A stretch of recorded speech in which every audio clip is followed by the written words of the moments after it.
Welcome back to Who Died Today USA channel. In the past few days, we have received somber news about the passing of extraordinary talents. Today's episode is dedicated to honoring their memory. Additionally, we will recap the stars we have recently lost. Before we begin, we kindly ask for your support. If this video or the legacies of these remarkable individuals have touched your life, please consider giving this video a thumbs up as a sign of respect and remembrance. Thank you.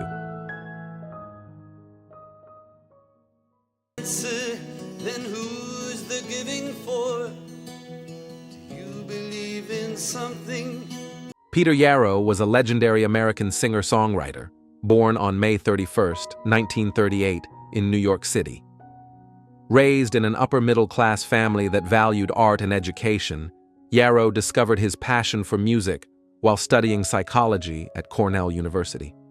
He rose to fame as one-third of the iconic folk trio, Peter, Paul, and Mary, whose harmonious melodies and socially conscious lyrics captured the spirit of the 1960s.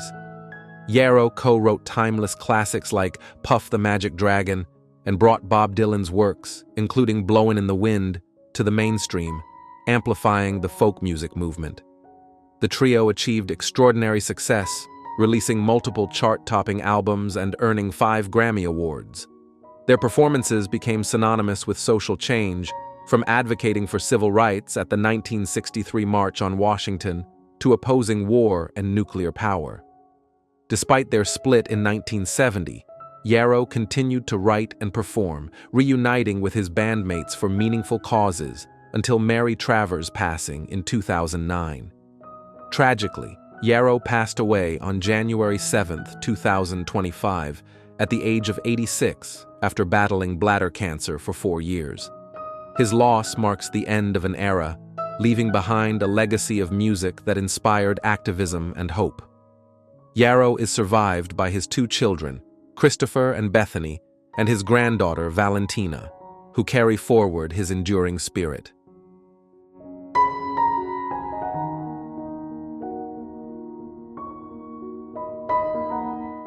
Bob Veale was an exceptional left-handed pitcher, born on October 28, 1935, in Birmingham, Alabama. He rose to prominence as a key player for the Pittsburgh Pirates, where he pitched from 1962 to 1972. Known for his powerful arm and precise control, Veale recorded an impressive 116-91 win-loss record, a 3.06 ERA, and an astounding 1,652 strikeouts in 341 appearances. His dominance on the mound made him one of the most feared pitchers in Major League Baseball during his era. Veale's career highlights include leading the National League in strikeouts in 1964 with 250, a feat that placed him among the best in Pirates history, alongside legends like Rube Waddle and Preacher Rowe. He was instrumental in helping the Pirates secure back-to-back division titles and the 1971 World Series championship. Beyond his statistics, Veale's legacy lies in his impact on the game and his unwavering dedication to the Pirates. Tragically, Veale passed away on January 7, 2025, at the age of 89. His death marks the loss of a sports icon whose contributions to baseball remain unforgettable. Veale is remembered as a true legend, beloved by fans and teammates alike, leaving an indelible mark on the sport he cherished.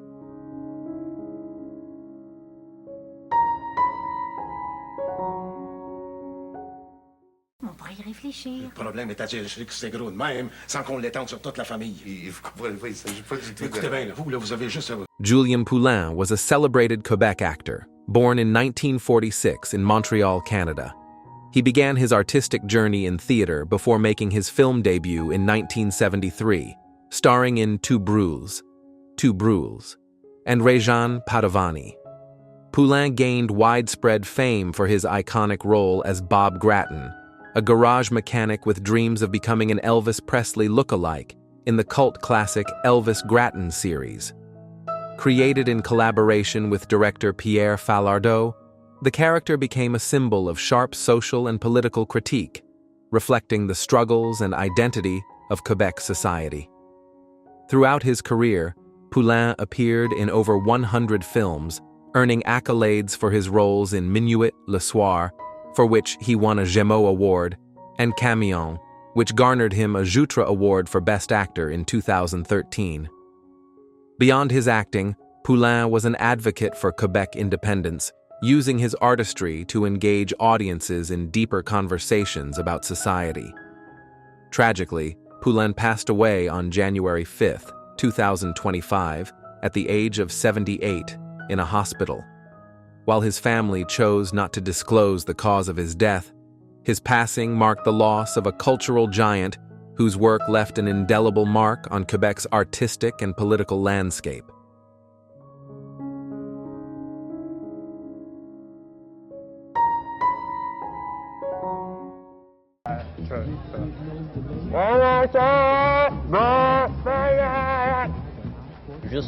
Howard Buttin, the renowned American artist, performer, and psychologist, was born in 1950 in Detroit, Michigan. Known worldwide for his iconic clown persona, Buffo, Buttin brought joy and laughter to countless audiences through his silent sketches, musical interludes, and whimsical performances.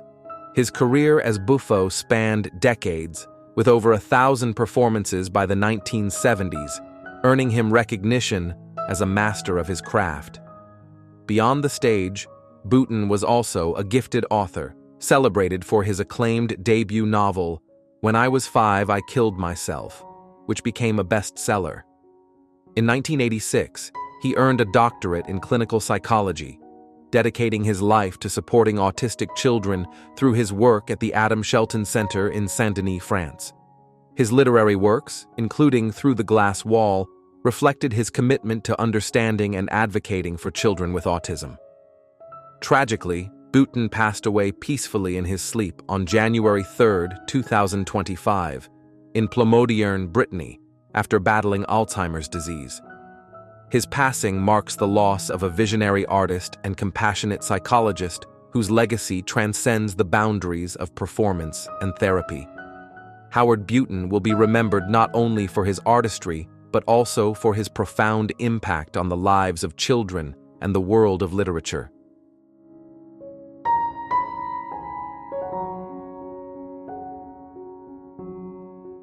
Wanted to go with the kind of rich bitch kind of feel, and same with Club 96, it didn't work. The Vivien, born James Lee Williams in 1992, was a trailblazing British drag artist who rose to fame as the winner of the inaugural season of RuPaul's Drag Race UK in 2019. Known for their sharp wit, extraordinary talent, and unforgettable performances, the Vivien captured hearts with their iconic impersonation of Donald Trump during the show's Snatch Game. Their artistry and charisma quickly made them one of the most recognized drag queens in the UK. Beyond drag, the Vivien achieved stardom on stage and screen. They made history as the first drag queen to compete on Dancing on Ice in 2023, where they finished as a finalist. Their theatrical career flourished with a standout role as the Wicked Witch of the West in The Wizard of Oz, performed across the UK and West End. The Vivien also overcame personal challenges, including a battle with drug addiction, emerging as an inspiring figure for many. Tragically, the Vivien passed away suddenly on January 6, 2025, at the age of 32. Police reported no suspicious circumstances surrounding their death, and a file is being prepared for the coroner. Their passing leaves a void in the entertainment world, with fans and peers mourning the loss of an extraordinary talent and beloved friend. The Vivien's tragic death is just the latest in a series of heartbreaking losses among drag queens from RuPaul's Drag Race series around the world. Many of these talented artists have passed away at a young age, with causes ranging from heart failure to serious lung infections, leaving their fans and the drag community in mourning. Cherry Valentine, whose real name was George Ward, passed away at the age of 28. Known for their artistry and dedication, Cherry also worked as a mental health nurse and returned to help the NHS during the COVID-19 pandemic. Chi Chi DeVane, born Xavier Michael Davenport, died in 2020 at the age of 35. A fan favorite from the original RuPaul's Drag Race series, Chi-Chi captured hearts with their humble beginnings and determination to overcome financial struggles. They passed away from pneumonia, which was linked to scleroderma, an autoimmune condition that affects the skin and internal organs. Sahara Davenport, known offstage as Antoine Ashley, died in 2012 at the young age of 27. Sahara was remembered for their elegance and talent, as well as being part of a notable drag family. Their sudden passing due to heart failure shocked the drag community and fans alike. Bandit, a standout from Drag Race Thailand, passed away in 2023 at the age of 38.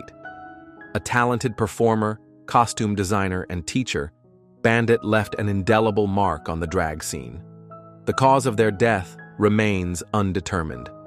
These losses serve as a poignant reminder of the challenges faced by drag queens, both on and off stage, highlighting the importance of support and understanding within and beyond the drag community.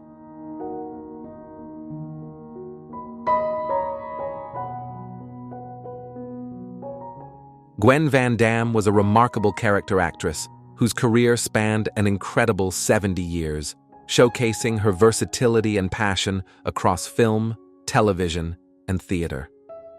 Born on November 5, 1928, in San Francisco, California, she discovered her love for acting while attending San Jose State University. Her talent led her to New York, where she trained with the esteemed acting coach Mira Rostova. Though she turned down a contract with Columbia Pictures on the advice of Montgomery Clift, she went on to build an impressive body of work. Van Dam's extensive filmography included standout roles in films such as True Confessions, Halloween, Coming Home, and The Trip to Bountiful. On television, she became a familiar face with appearances in iconic series like The Brady Bunch, ER, Gilmore Girls, and Modern Family. Even in her later years, she continued to captivate audiences, with recent roles in Grace and Frankie and Interior Chinatown. Her dedication extended to music videos, where she worked with renowned artists like Beyoncé and U2. Tragically, Gwen Van Dam passed away on December 19, 2024, at the age of 96 after a recurrence of cancer. Her legacy as a dynamic and dedicated performer lives on, remembered for her contributions to the arts and her unwavering passion for storytelling.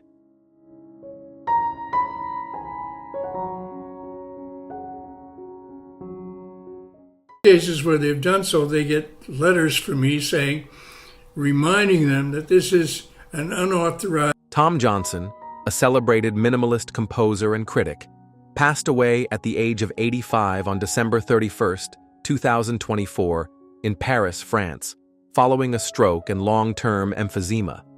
Johnson, known for his pivotal role in documenting and promoting the avant-garde music scene in New York City during the 1970s, had a career that spanned over 6 decades and left an indelible mark on the music world. Born in Greeley, Colorado on November 18, 1939, Johnson developed a deep love for music early on, studying at Yale University and later under renowned composer Morton Feldman in New York City. It was in the vibrant downtown music scene that Johnson became a central figure, writing for the Village Voice starting in 1971. He became known for his weekly columns, covering groundbreaking composers such as Steve Reich, Philip Glass, and Meredith Monk, and using the term minimalism to define a new movement in music. As a composer, Johnson embraced mathematical clarity and philosophical inspiration in his works, creating pieces that challenged traditional musical structures. Some of his most influential works, including An Hour for Piano and the Four-Note Opera, played with the mechanics of music, focusing on repetition, abstraction, and the philosophical underpinnings of sound. In addition to his writing and composing, Johnson also became an educational voice in the music world, publishing books and creating an educational YouTube series, Illustrated Music, in the late 2000s and 10s. His work as both a composer and critic earned him the affectionate moniker Saint Tom among his peers. Johnson's contributions to minimalism and the avant-garde music community, will remain a lasting part of musical history, influencing generations of composers and listeners alike. His legacy continues to inspire those who seek to understand the deeper mechanics of music and its role in our lives. He is survived by his second wife, performance artist Esther Ferrer, and a legacy of innovative compositions and critical writings.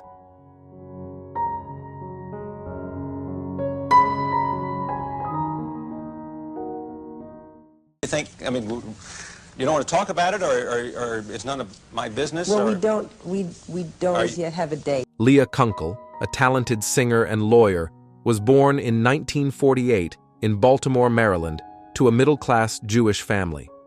She found her voice in the vibrant 1970s Southern California music scene, where her stunning vocals graced the works of iconic artists like Carly Simon, Art Garfunkel, and James Taylor.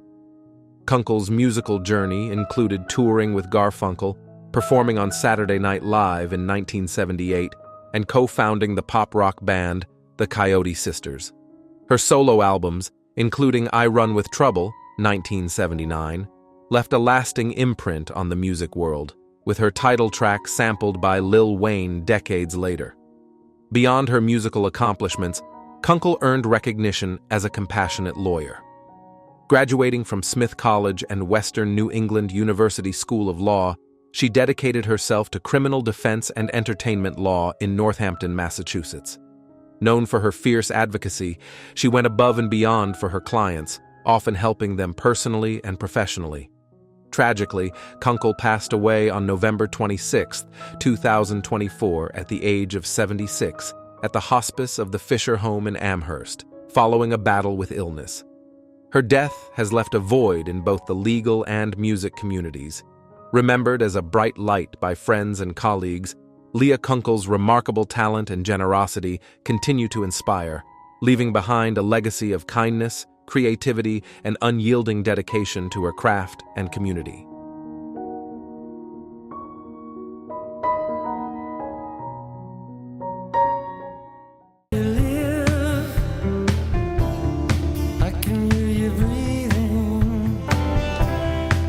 J.D. Souther, a legendary songwriter and music icon, passes away at 78. J.D. Souther, the prolific songwriter, singer, and occasional actor who helped shape the sound of Southern California rock in the 1970s, passed away peacefully at his home in New Mexico on September 17, 2024. He was 78 years old. While no cause of death was given, his representatives described his passing as peaceful. Born John David Souther on November 2, 1945, in Detroit, Michigan, Souther grew up in Amarillo, Texas. His early love for jazz and classical music later blended with country influences, helping define his unique style. In the late 1960s, Souther moved to Los Angeles, where he quickly became a cornerstone of the burgeoning singer-songwriter scene. He co-founded the short-lived band Long Branch Penny Whistle with Glenn Frey, a collaboration that set the stage for his enduring impact on music. Souther was best known for co-writing iconic Eagles hits like New Kid in Town, Best of My Love, and Heartache Tonight. His solo career also found success, most notably with his 1979 top 10 hit, You're Only Lonely. Souther's collaborations extended to Linda Ronstadt, James Taylor, and Don Henley, cementing his reputation as one of the era's finest songwriters.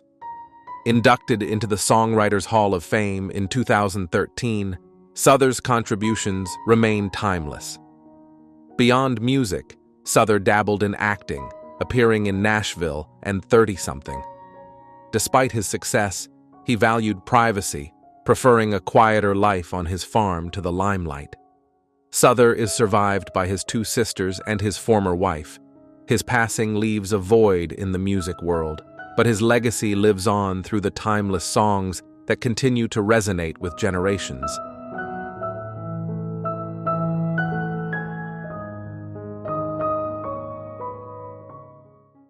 I want revenge. Ride till I can't no more. Breaking news. Sylvester Stallone, the resilience of a Hollywood icon, from underdog to legend. Sylvester Stallone's journey is one of grit, perseverance, and unrelenting determination. From humble beginnings to becoming one of Hollywood's most enduring action stars, Stallone's legacy is a testament to the power of resilience. Behind the muscles, iconic roles, and box office successes lies a story of struggle, creativity, and the drive to inspire. What is your favorite Sylvester Stallone performance? Share your thoughts as we explore the life and impact of this cinematic legend. Born on July 6, 1946, in Hell's Kitchen, New York, Sylvester Enzio Stallone faced challenges from the very start. Complications during birth left him with partial facial paralysis, giving him his distinctive slurred speech and drooping expression. His childhood was marked by adversity. His parents, a hairdresser father and astrologer mother, had a tumultuous relationship, creating a tense home environment. Yet these early struggles sparked Stallone's determination to rise above his circumstances. Finding solace in storytelling and sports, Stallone pursued his dreams with relentless ambition. After studying drama at the American College of Switzerland and the University of Miami, he honed his skills in writing and acting, preparing himself for the grueling road ahead. His early years in show business were far from glamorous. He took on odd jobs and even endured homelessness, sleeping at a bus station while pursuing his passion. It was during this time that he began crafting the screenplay for a story close to his heart. Rocky. Refusing to sell the script unless he could star as the lead, Stallone demonstrated an unwavering belief in his vision. His persistence paid off when the film was picked up by producers, leading to the release of Rocky in 1976. The movie was a groundbreaking success, earning 10 Academy Award nominations and winning 3, including Best Picture. Stallone's portrayal of underdog boxer Rocky Balboa captured hearts worldwide, transforming him into an overnight sensation. The character of Rocky became a cultural phenomenon, embodying resilience, hard work, and the triumph of the human spirit. Stallone's rigorous training and dedication to authenticity resonated deeply with audiences, allowing him to expand the franchise with several sequels. Each installment chronicled Rocky's evolution, offering fans a character who felt relatable and inspiring. What is your favorite Rocky movie? Let us know in the comments below. Stallone's success didn't stop with Rocky. He went on to create another iconic character, John Rambo, in the First Blood series. As the brooding, battle-hardened soldier, Stallone solidified his status as an action hero of unparalleled caliber. Throughout the 1980s, he balanced both franchises while exploring new roles, including comedies like Rhinestone and action-packed dramas such as Cliffhanger. Despite mixed critical receptions, Stallone's box office dominance was undeniable. The 1990s brought fresh challenges as Stallone faced evolving audience tastes and critical setbacks with films like Judge Dredd. However, his relentless work ethic and dedication to fitness kept him in peak condition, ensuring he remained a Hollywood powerhouse. Off-screen, he weathered personal trials, including divorce and the tragic loss of his son, Sage Moonblood Stallone, in 2012. This heartbreaking event profoundly impacted Stallone, but he channeled his grief into creative projects, paying tribute to his son's memory through his work. In the 2000s, Stallone revisited his most beloved roles, releasing Rocky Balboa in 2006 and Rambo in 2008. These films served as reflections on aging, mortality, and resilience, themes that resonated with longtime fans. In 2010, Stallone launched The Expendables, a franchise celebrating action icons of the past while introducing them to new generations. The films were commercial successes, blending nostalgia with explosive entertainment. Stallone's ability to reinvent himself shone once again with Creed in 2015, where he reprised the role of Rocky Balboa as a mentor to Adonis Creed, Michael B. Jordan. His emotionally nuanced performance earned him an Academy Award nomination, proving that his talent extended far beyond physical action. What did you think of Stallone in Creed? Did it redefine your view of him? Share your thoughts below.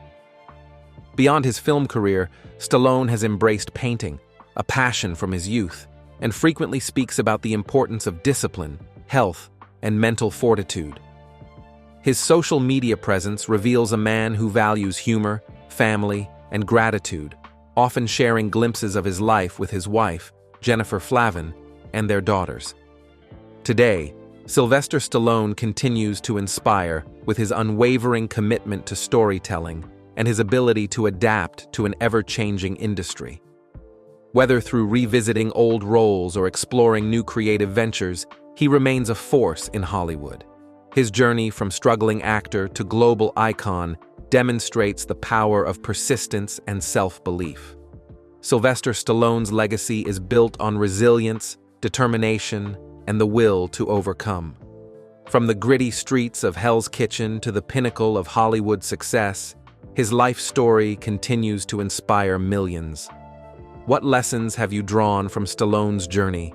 Join us in celebrating the incredible life and career of this Hollywood legend.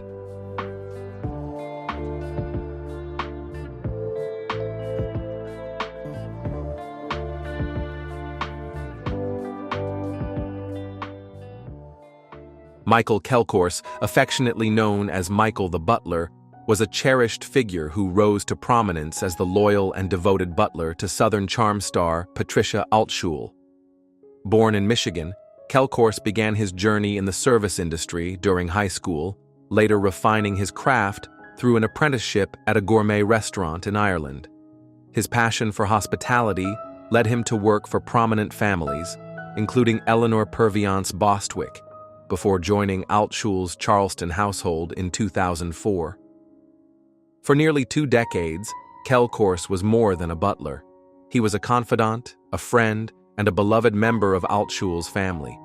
His humor and kindness endeared him to fans of the Bravo reality series, where his presence brought warmth and charm to every scene. From crafting Altschul's signature martinis to hosting elegant dinner parties, Kelor's dedication was unwavering. Tragically, Michael Kelor passed away on October 22, 2024 in Sarasota, Florida, at the age of 71, following complications from a debilitating stroke earlier that month. This marked the latest chapter in his courageous health battle, which began with an acute spinal cord stroke in 2021. Despite these challenges, Kelor remained optimistic and touched by the outpouring of love from fans, who sent hundreds of heartfelt cards during his final days.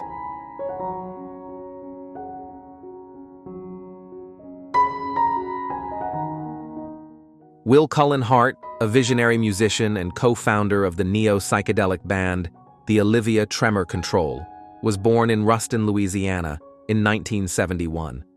Growing up in a creatively nurturing household, Hart's artistic potential was evident early, with his parents encouraging his passion for music and art. Alongside close friends Bill Doss, Robert Schneider, and Jeff Mangum, Hart helped form the Elephant Six Music Collective, which became a cornerstone of the lo-fi and psychedelic music scenes of the 1990s.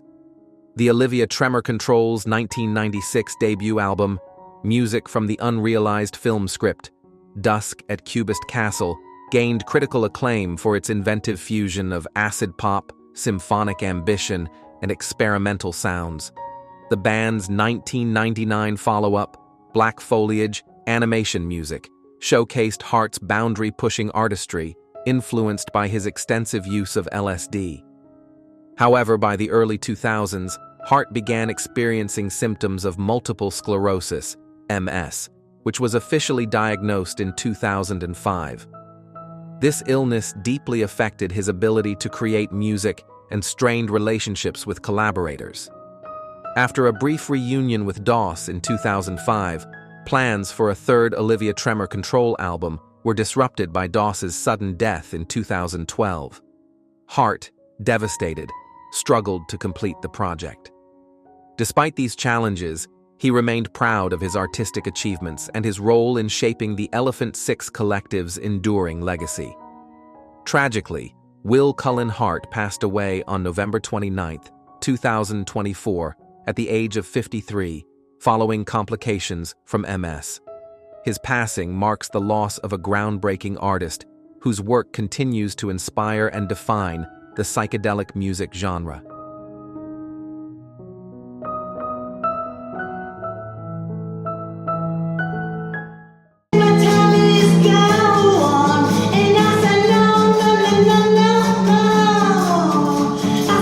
Kelor, the captivating lead singer of the alternative rock band Nymphs, passed away on October 16, 2024, at the age of 61 due to complications from recently diagnosed cancer.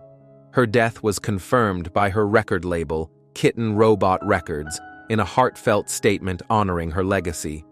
Born Lori Ann Weaning in Matawan, New Jersey, in 1963, Lor's journey in music began in the early 1980s when she formed the Nymphs. The band's self-titled debut album, released by Geffen Records in 1991, was hailed as a groundbreaking work of raw emotion and fearless artistry. Tracks from the album showcased her passion and defiance, earning critical acclaim and a cult following. However, struggles with mental health and addiction led to her departure from the band in 1992. As a solo artist, Laura released Transcendental Medication in 1999, featuring the haunting track Angel Mine with Jeff Buckley and the confrontational She's Not Your Friend, aimed at Courtney Love. Her live album, Live at the Viper Room, 2017, and her final studio album, Gloryland, 2023, marked her triumphant return to music, highlighting themes of resilience and hope. Lor's fierce artistry and uncompromising spirit left an indelible mark on the alternative rock scene, ensuring her legacy will endure for years to come.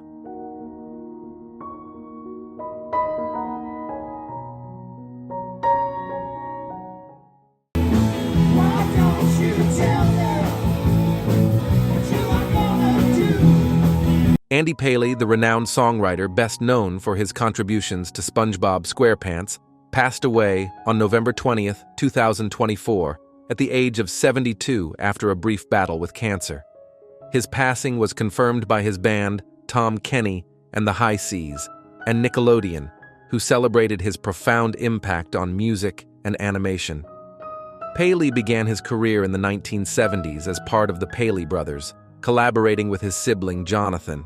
He later worked with legendary artists such as Brian Wilson, Madonna, Jerry Lee Lewis, the Ramones, and Elton John. His talent extended to television, where he contributed to animated classics like The Ren and Stimpy Show and Camp Lazlo. Joining the SpongeBob SquarePants team in 2004, Paly collaborated with Tom Kenny, the voice of SpongeBob, and drummer Tom Ardolino to create memorable songs like The Best Day Ever. He approached the show's music with a vision inspired by iconic groups like the Monkees and the Beatles, crafting catchy, pop-inspired tunes for its beloved characters. Paly is survived by his wife, Heather Christ Paly, their two children, Jackson and Charlie, and his siblings. His legacy as a gifted composer who brought joy to millions will endure through his timeless contributions to music and animation.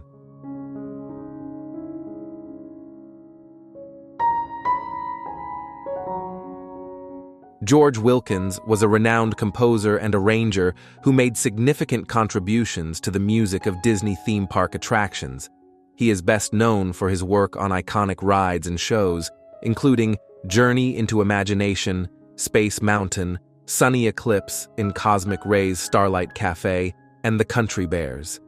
He began his career in music in the 1950s as a backup vocalist and arranger for Patti Page, and later co-founded the Doodletown Pipers vocal group.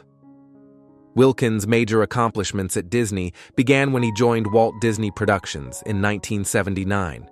He started working under the guidance of composer Buddy Baker, and he quickly became a vital member of the team, contributing to the creation of music for Epcot.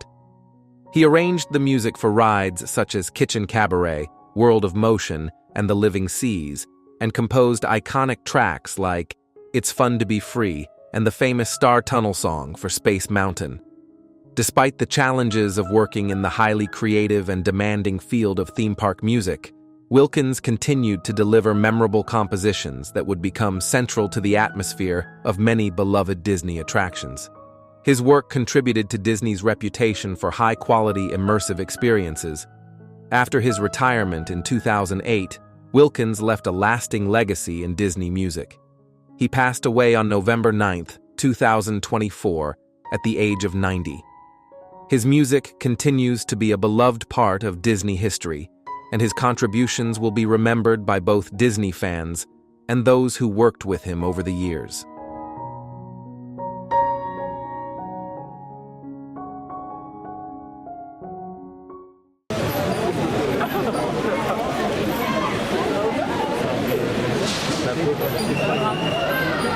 Joselyn Wildenstein, the Swiss-born socialite famously known as the Catwoman, has passed away at the age of 84 in Paris, France.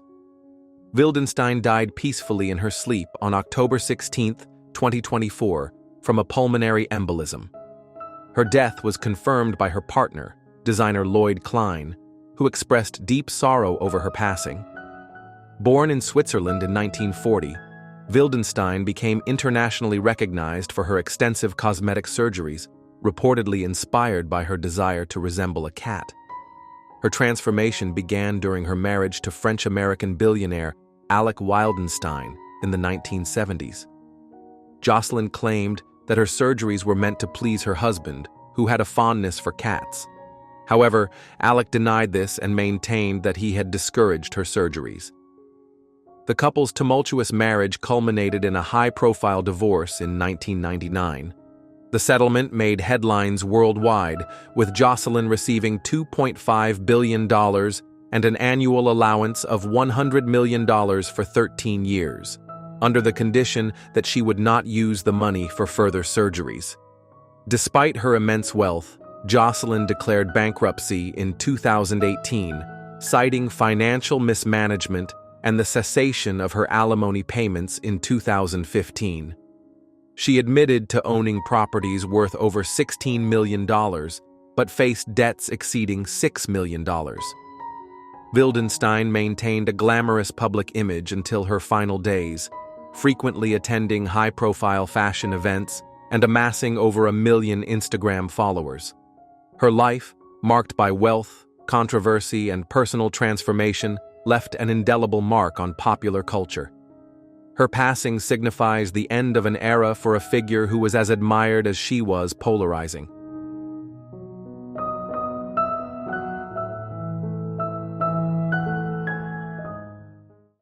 Oh, that's Tommy's sex education teacher. Really?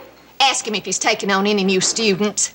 Linda Lavin, a celebrated actress and Broadway icon, was born on October 15, 1937, in Portland, Maine, into a Jewish family with roots in Russia. Encouraged by her mother, a former singer, Lavin pursued her passion for theater, eventually earning a degree in drama from William and Mary College. She began her career on stage, making her Broadway debut in It's a Bird, It's a Plane, It's Superman, and later earning a Tony Award for her exceptional performance in Broadway Bound. Lavin's talents graced both the stage and screen, making her a household name. She rose to fame portraying Alice Hyatt in the beloved CBS sitcom Alice, 1976 to 1985, a widow balancing life as a waitress and single mother. The show brought her 2 Golden Globe Awards and resonated deeply with audiences thanks to its humor and heart.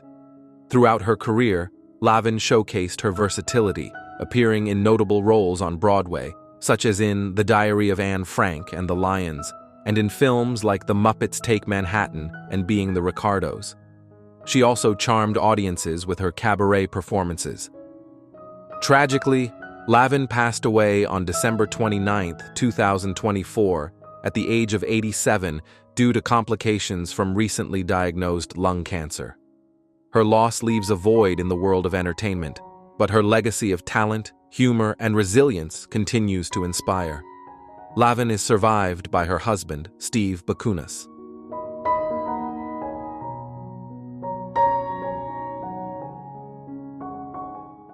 "2016 was a transformational year for U.S. international media.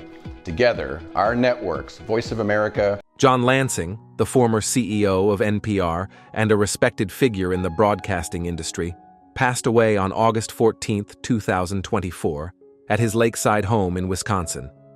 He was 67.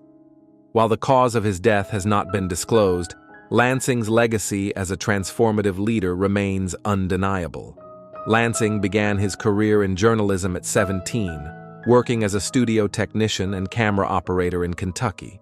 He rose through the ranks of local TV newsrooms and later served as president of Scripps Networks, overseeing stations like HGTV and the Food Network. In 2015, he became the chief of the U.S. Agency for Global Media, managing renowned international broadcasters such as Voice of America and Radio Free Europe. Joining NPR in 2019, Lansing faced a challenging tenure marked by the COVID-19 pandemic, financial crises, and evolving social landscapes. He championed diversity in staffing and programming, sought to modernize NPR's digital strategies, and prioritized editorial independence. Notably, Lansing led NPR through a budget crisis in 2023, navigating layoffs and restructuring while maintaining transparency and compassion. Under his leadership, NPR expanded its digital presence, introduced innovative partnerships like licensing Tiny Desk concerts internationally, and created the NPR network to strengthen ties with member stations. Lansing was also known for his steadfast defense of NPR's credibility during controversies. John Lansing leaves behind a legacy of resilience, innovation, and commitment to public service. He is survived by his wife, Jean, and their children, Alex, Jackson, Nicholas, and Jennifer.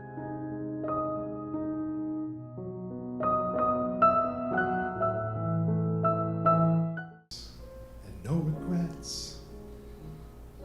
I still believe in chasing dreams. Clifford Bell, affectionately known as Lawrence of Cabarabia, was a celebrated cabaret impresario, director, and producer whose remarkable career spanned over 40 years. He passed away at the age of 67 due to natural causes at CHA, Hollywood Presbyterian Medical Center. Born on September 17, 1957, in New Jersey to a symphony conductor, father and concert cellist mother, Bell was immersed in music from an early age. His creativity and dedication brought him to direct and produce performances featuring luminaries such as Walter Cronkite, Colin Powell, and Michael Eisner.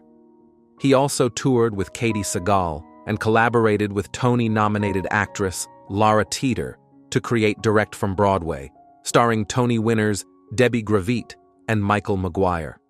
Bell was deeply committed to charitable causes, particularly through his annual Our Name is Barbara event, celebrating Barbra Streisand's birthday, which raised funds for Project Angel Food for 26 years.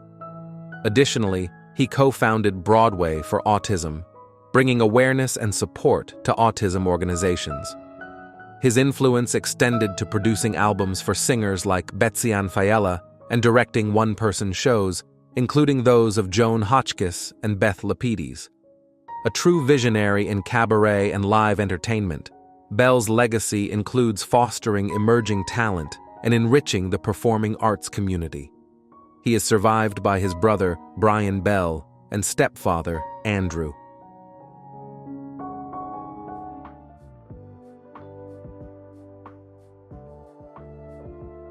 Been kicked out of the apartment they were in, and I needed some extra dough, on the rent. So I said, look, move in with me. Breaking news.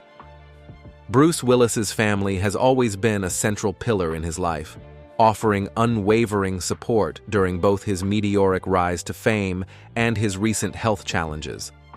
Willis was married to actress Demi Moore from 1987 to 2000, and together they have 3 daughters, Rumor, Scout, and Tallulah. Despite their divorce, the two have maintained a close and supportive relationship, often co-parenting and appearing together at family events. Moore has been an integral source of support for Willis, particularly following his diagnosis with aphasia and later frontotemporal dementia. Reflecting on his condition, Moore shared, It's so important for anybody dealing with this to meet them where they are, with love and joy. Willis's second marriage to model and actress Emma Hemming in 2009 brought 2 more daughters into his life, Mabel and Evelyn.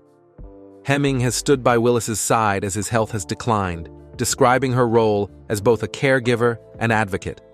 Together with his blended family, Willis has found comfort and strength in their collective efforts to provide a loving and supportive environment. Born on March 19, 1955, in Idar-Oberstein, West Germany, Willis spent his early childhood immersed in a military environment, as his father was an American soldier stationed abroad. After his father's service ended, the family moved to the United States, eventually settling in New Jersey. It was there that Willis began to exhibit an early talent for performance, discovering that acting helped him overcome a childhood stutter. He thrived in high school drama clubs and later pursued formal training at Montclair State University, though he left before graduating to pursue acting full-time. Willis's early career saw him juggling bartending jobs in New York City, while auditioning for roles in off-Broadway productions. His tireless commitment paid off when he began landing minor television roles in the early 1980s. His big break came in 1985 with the television series Moonlighting, where he starred opposite Sybil Shepherd. The show's sharp dialogue and romantic tension captivated audiences, and Willis's portrayal of the witty detective David Addison earned him both a Golden Globe and an Emmy Award. Though initially known for his comedic roles, Willis sought to expand his range by taking on more physically and emotionally demanding parts. This ambition led to his breakout role as John McClane in the 1988 action classic Die Hard. McClane's mix of vulnerability, grit, and humor revolutionized the action genre and established Willis as a major Hollywood star. The success of Die Hard spawned multiple sequels and cemented McClane as one of the most enduring characters in cinema history. Throughout the 1990s, Willis showcased his versatility with roles in a variety of genres. From the comedic Look Who's Talking series to thrillers like The Bonfire of the Vanities, he demonstrated a willingness to take creative risks. Iconic films such as Pulp Fiction, 1994, 12 Monkeys, 1995, Armageddon, 1998, and The Sixth Sense, 1999, further solidified his status as a box office powerhouse and a respected actor. In recent years, Willis's health struggles have brought a somber tone to his legacy. Diagnosed with aphasia in March 2022, the condition forced him to retire from acting. In 2023, his family revealed a more specific diagnosis: frontotemporal dementia, a degenerative disease affecting personality, behavior, and language. Despite these challenges, his family's unity has been a beacon of hope. His daughters have often shared heartfelt glimpses into their lives, with Tallulah noting, "There are painful days, but there's so much love." Willis's legacy extends far beyond his on-screen roles. His portrayal of resilient, relatable characters like John McClane resonates deeply, especially as he faces his current health battles with similar strength. As his family continues to advocate for awareness and research into frontotemporal dementia, they also celebrate his incredible career and the indelible mark he has left on Hollywood. Bruce Willis's journey, from a military base in West Germany to becoming one of the most beloved actors of his generation, is a testament to his talent, resilience, and the enduring power of family.